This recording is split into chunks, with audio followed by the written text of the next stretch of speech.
Another method of the recruitment is through employment agencies. ये employment agencies वो businesses हैं that do recruitment on your behalf, I mean on the behalf of the business. इसमें हम क्या करते हैं, हम अपना जो रिक्रूटमेंट का प्रोसेस है ना उसको आउटसोर्स कर देते हैं। What do we mean by the outsourcing? इसका मतलब है कि दूसरे लोगों को कह देते हैं कि हमारे बिहाफ पे रिक्रूटमेंट करें, दे डू दैट। ठीक है, ये दूसरे लोग बिजनेसेस हैं बेसिकली जिनका काम ये है।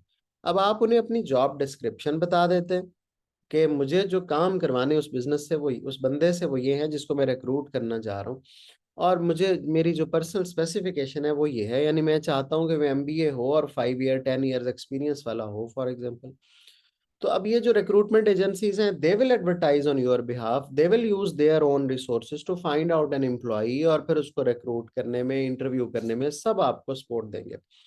You can tell them the salary, they can even negotiate with the people on the salary, and बस आपको वो एक बंदा हायर करके दे देते हैं, and you just start working with him.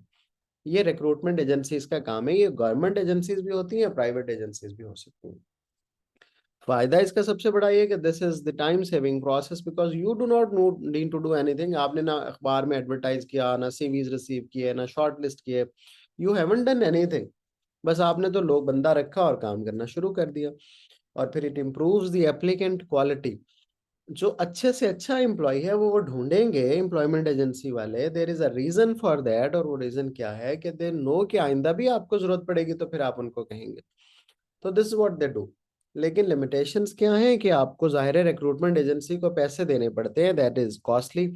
और फिर अगेन इट्स नॉट पॉसिबल, जरूरी नहीं है कि जो बंदा रखें वो आपके कल्चर के साथ मैच भी करता हो और उसको आपका कल्चर फौरन समझ भी आ जाए। तो this is the process of recruitment through employment agencies.